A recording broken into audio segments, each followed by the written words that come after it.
France on alert after a driver slams into a crowd of pedestrians in the city of Dijon while chanting Islamic slogans.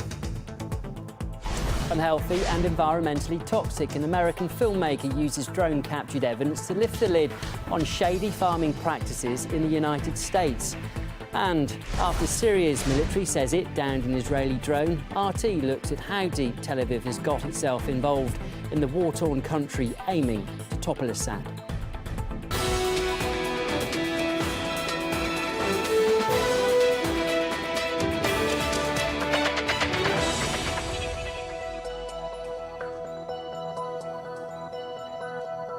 Hello there, it's just gone midday here in Moscow. You're watching RT International. Now, 11 people have been injured after a car was slammed into a group of pedestrians in the French city of Dijon.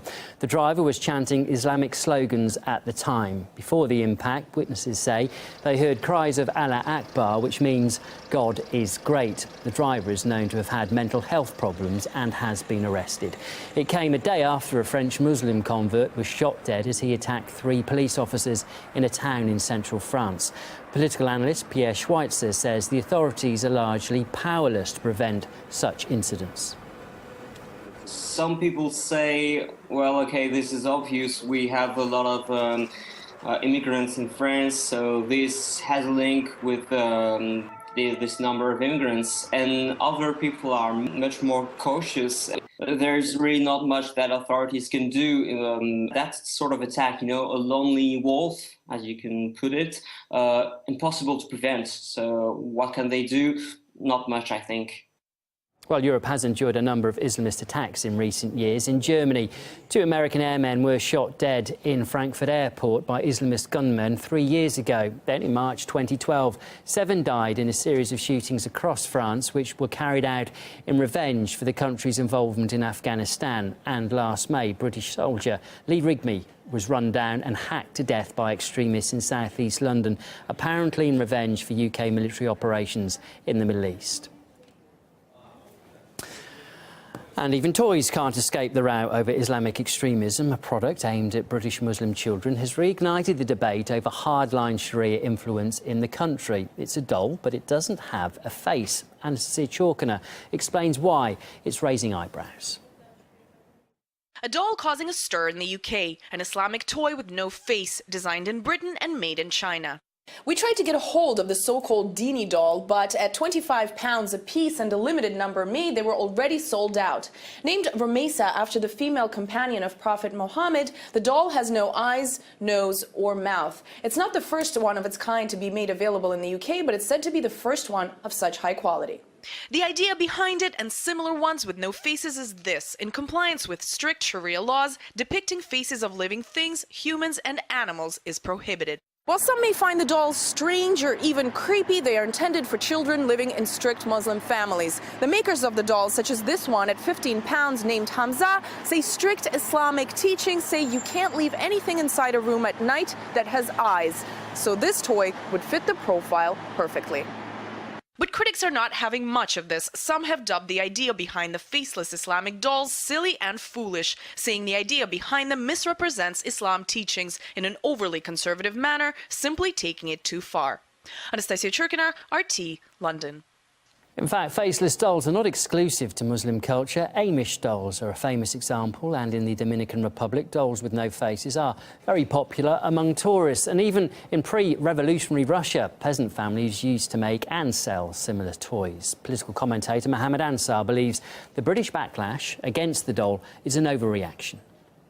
The reaction to the doll has been quite controversial and quite mixed, and I think unnecessarily controversial. We've seen that certain reports have called the doll creepy, have been worried about the fact that it's somehow Sharia compliant. Now, I think there's a little bit of extremism creeping in here. I don't think that dolls necessarily need to be made faceless. There's always been an exception made for younger Muslim children. I think I brought along a friend of me today. This is Liam from One Direction. Now, some people might look at this doll and think that this is quite creepy. Some people might look at a doll and say that what it represents, the fact that it represents the pop industry or his features, or God forbid the fact that he probably hasn't got any genitalia, quite creepy. So whether we have a doll without a face or not, I think isn't really the point. The question is, can we tolerate those kind of views in a pluralist and a liberal democratic society. Now, the ruble starting the week in better shape and is strengthening after suffering its worst single-day fall last week. Western sanctions and sliding oil prices caused the currency to plummet. The ramifications, though, do spread beyond Russia. The Austrian Chancellor has warned there's no cause for celebration. Werner Faymann says the EU is soaring off the branch it's sitting on by putting new restrictions on Russia's economy. The crisis is slowly creeping across Europe, with many businesses losing money on deals with Russia. For example, European car makers are having trouble steering through the currency's ups and downs. General Motors is temporarily suspending its sales in Russia. Volkswagen's sales dropped 13% in November, and BMW predicts it could lose up to €150 million if it doesn't readjust for the ruble's fluctuations. Major retailers too, like Sweden's IKEA, Finland's Stockmann and Germany's Metro, want to stay in Russia, but have halted sales to recalculate their prices, because if they go up, that's likely to dent their sales. Economic analyst Michael Emross says European countries are losing out substantially. We just rescued all those European banks, and they all have huge credits in Russia, or gave to Russian companies huge credits. If the ruble devaluates like it did in the recent days, then those companies will have big troubles to pay back those debts in dollar or in euro. So from this perspective, we will face even higher and bigger problems. You don't read anything about this in the press right now, but this will come to the surface very soon, and then we will have also a banking crisis that is triggered by the sanctions, and it is also triggered, of course, by the ruble devaluation. Well, all that said, in Russia, sales did peak for a moment. A mix of Christmas shopping fever combined with the desire to turn hard-earned rubles into items of more stable value led to long queues in electronics and furniture shops. Shoppers have been clearing the shelves of TVs, kitchens and other goods. Well, bloggers are posting their pictures too of now empty shops. This, for example, is IKEA, would you believe? You can get more on this story at rt.com. The trees are up and the gifts are being wrapped. So where has France's festive spirit gone? The poll shows a startling number there feel far from merry. In a few moments, we report from Paris to ask why they are putting the no into Noel. And British jobs available, working in the fresh air with plenty of physical exercise and paid packets worth thousands of pounds a week. The thing is, Brits aren't signing up, so firms are having to look abroad for staff, as we tell you a bit later on. Drones are often the first choice for surveillance or military operations, or for one filmmaker to expose shady practices in America's farming industry. The animals we eat are grown inside giant hidden factories. Mark DeVries sent his flying camera to film conditions at some of the country's agricultural mega facilities. He outlined to us some of the unpalatable truths he found. There are thousands of huge industrial pig factory farms, and each of these farms has a giant open-air cesspool filled with untreated animal waste. In order to get rid of the waste from these giant open-air cesspools, the manure is actually sprayed into the air, which causes serious health impacts and also deeply affects people's lives. Well, Mark's investigation also uncovered details of the cruel conditions in which pig houses in some factories. This is what he found. From an animal welfare perspective, various companies, including the world's largest pork producer, committed to phasing out what are called gestation crates, where female pigs who are pregnant are kept in stalls so small that they cannot turn around for months at a time.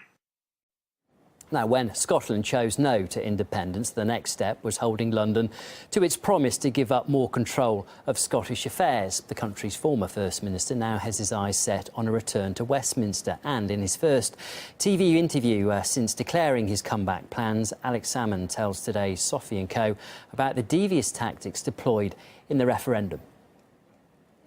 When you When you take on the British establishment, you must expect them to go in for underhand tactics. And of course, there was lots of negative campaigning, fear-mongering.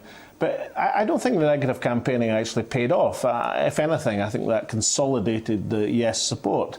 So at which moment in the campaign do you feel David Cameron's conduct was dignified and when wasn't it?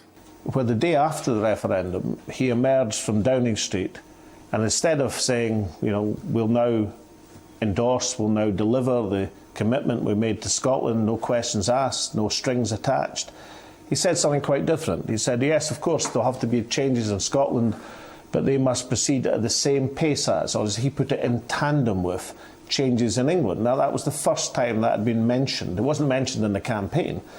And in doing that, he did himself a great disservice. And of course, what we've seen since the referendum, with the SNP surging in the opinion polls in Scotland, has a great deal to do with how David Cameron conducted himself in victory. It's one thing, incidentally, in politics and life, being a bad loser. Being a bad winner, which is what David Cameron was, is something else entirely.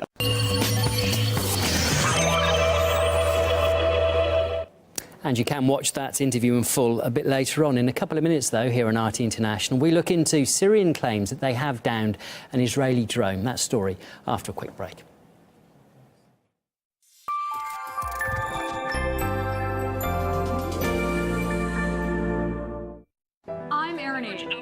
The financial world moves fast. What kind of impact do you see these developments having on stocks? The big banks will only take There's on no more demand for credit.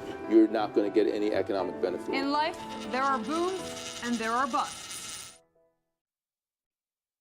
We are not talking the language of war, but I will only react to situations. I have read the reports, but I'm not in a position to... No, I will leave that to the State Department to comment on your latter point. I don't want to say that. Mr. Kerry, do you have any comments on the document? No comment? Thank you. No more weasel words. When you evade a direct question, be prepared for a chase. When you throw a punch, be ready for a battle. Freedom of speech means little without the freedom to question.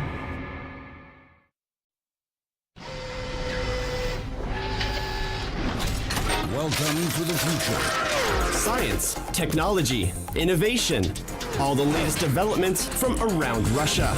We've got the future covered.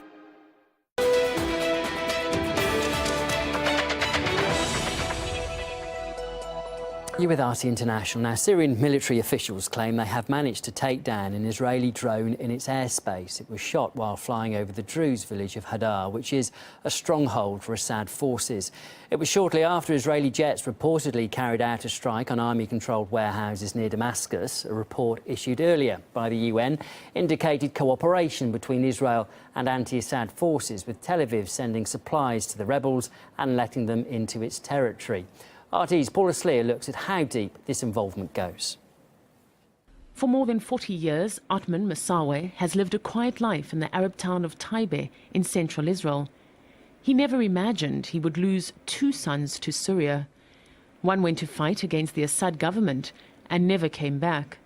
The other went to find his brother and was sent to an Israeli prison for 2.5 years for doing so. The fact is that he entered Syria in order to bring his brother back. He wanted to help the family. The country has no right to punish him this way. The country said he endangered Israel's security by meeting with terrorists who they say were plotting a suicide bombing in Israel. His lawyer believes it's a miscarriage of justice. On one hand, Israel fights against the trend among Arab Israelis to go fight in Syria, but on the other hand, she is taking people from Syria for humanitarian purposes. Israel's official position is that these are humanitarian cases, injured Syrians who arrive on its borders seeking help. But not everyone thinks Israel is in the dark about who it treats. Druze activist Sudki Al-Makt spent 26 years in Israeli prisons, accused of promoting terror. Since his release, he's continued to be active against Israel's occupation of the Golan Heights. He claims to have witnessed Syrian Takfiri militants, in particular al-Nusra Front fighters, traveling freely across the border. He secretly took these photographs of Syrian patients in Israeli hospitals. He believes they are Sunni fighters, judging from their appearance, behavior, and beliefs. Israel's supporting these terrorist groups. They're helping the terrorists come to Syria. They're helping them with all the equipment needed to launch terror attacks in Syria. And they're taking the injured terrorists into occupied Palestine and looking after them in their hospitals. Then they send them back to Syria in order to carry out more terror attacks. What's more, United Nations forces stationed in the area report that on several occasions Israeli soldiers had dealings with armed members of the Syrian opposition. If you come to the Israeli-Syrian border and talk to people here, many of whom have witnessed the Syrian war from their bedroom windows for the last 3 years, they'll tell you that Israel is directly involved in assisting the rebels across the border. Even as Tel Aviv continues to deny any involvement in the Syrian conflict. Paul Islia, RT, Majd al-Shams on the Israel-Syrian border. Now, there is just a few days to go until Christmas and gift wrapping is underway. But in one corner of Europe, festive spirits are in short supply. Maria Fanoshina has been gauging the mood in France. The Christmas trees are up and the decorations are out, but it seems they are not entirely in step with the mood of a nation. A study of public opinion in several Western European countries shows that French people are among those least excited about the coming winter holiday. Just under a third say they are looking forward to Christmas, while a little more than half are indifferent. That's compared to a quarter of Britons and the most joyful supporters of Christmas, the Danes, with almost 20%. New Year will be hard. Taxes are unbearable, you know. I think everyone will ask whether we have already done our shopping, but we haven't because of the high prices and taxes. As economic troubles continue, nearly half of French people say they are going to spend less on this year's festivities. And perhaps surprisingly, given the gloom and doom, the number of French people who expect to get tipsy on the 25th is in the single digits. So, at the very least, it seems the country's sick economy is unlikely to affect the health of the nation. Marie Fanoshina, RT, Paris. Well, there is one novelty gift the French might consider, although it has got a very serious message. It's a pill to cure anti-Semitism, designed by a Jewish-French organisation. It's called Anti-Semitox. Honey sweets and detox patches aimed at calming people's moods. There's also an explanation of the penalties for being publicly anti-Semitic, and the story is online. Also at RT.com, the human rights victory for this orangutan. Judges in Argentina unanimously rule that Sandra, who's been in the capital zoo for 20 years, has the right to be recognised as a person and be freed from captivity. You can read about that too at RT.com. Right from the scene. First-rate news and eye-gripping pictures.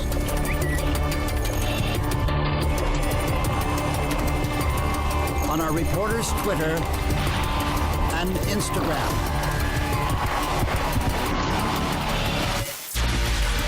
To be in the know, follow us online. Now, we did tell you last month about a British sandwich firm that was forced to hire staff from Hungary because no locals applied to fill the jobs. Well, another industry is also having to hire foreigners because it says Brits just aren't interested, although for the building trade it does come at quite a price, as Harry Fear explains. There's an apparent shortage of ready-to-work, skilled Brits in construction, and the posts are being filled by skilled, keen-to-work migrants. Some builders are having to employ bricklayers from Portugal who are earning higher than normal wages of up to £1,000 a week. Domingos runs a recruitment agency in South London, catering exclusively to Portuguese, Spanish and Italian migrants. There's a lot of jobs, but the employer is looking for the right employee. The thriving agency places for up to 60 construction jobs per week, including for this worker who's recently arrived in the UK and who's qualified and experienced.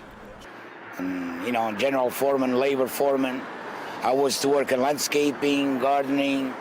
I took electronic course in Portugal. And the 54-year-old Portuguese gets very well paid. Yes, I do. I'm trying to start a new life, actually. That's what I'm here for. It's all a benchmark for Britain's economy, rather the skills of its UK-born labour force. And there's pressure on the government to act. And so we have a bizarre situation now where people are coming out of universities with law degrees, with economics degrees, and actually their ability to earn is less than those that have gone to do a bricklaying course or a plumbing course. The education establishment will have to reform, and I think government should be pushing for that as soon as possible. But many will argue it's not just a lack of skills among Brits, but also a lack of will. I think some people, they don't want to really work. Sorry to say that. I don't want to put the UK down, but I think people sometimes they don't want to really do it. Construction's hard work, with long hours, often out in the cold. Most won't see it as glamorous employment. There is perhaps the case that at this point those that have gone through the university system and have higher education degrees see in some way that that being a bricklayer or being a plumber is beneath them. But the fact that a lot of these people are actually earning triple the average wage, I think will change that. And the incentives are certainly catching the attention of many. Well, I know people around making £700 a week and £800 a week. Sometimes I just say, oh, why don't I go and work with him? He makes more money than me. In London, I'm Harry Fear, RT. Let's have a quick look at some other world news this hour. Human Rights Watch claims refugees in the war-torn Central African Republic are dangerously trapped in their encampments. Its report says people face being killed if they leave the facilities or die from hunger due to a severe shortage of food there. Thousands have been killed since the ethnic conflict between Muslims and Christians escalated this year, with violence still ongoing despite UN peacekeepers in the country. A disgruntled Italian businessman's taken his plight to the very top of St. Peter's Church in the Vatican. Marcello De Finzio climbed some 80 metres to lambast Italian politicians who he claims have destroyed his life. He lost his beachside restaurant in Trieste to a fire in 2008 and hasn't been able to get a loan to rebuild due to new laws. It's the fourth time he scaled St. Peter's Dome. And animal rights campaigners staged this stunt in France to put diners off the controversial delicacy foie gras, laying their table with a dead goose and some of the notorious dish covered in tomato sauce to represent blood. It's much maligned for its cruel production, where geese and ducks are force-fed so their livers fatally expand. The stunt was timed to convince families to choose more humane options for their Christmas feasts. Next, we've got some video to show you probably the luckiest cyclist you will see this year. Two wheels are usually no match for the 14 of a truck, but with luck very much on his side, this Chinese cyclist fell right between them. He re-emerges somewhat stunned but practically unharmed. If you take another look here, he barely escapes more serious injury as the truck hits him before he disappears underneath, and then he is back, no doubt shocked, but probably relieved.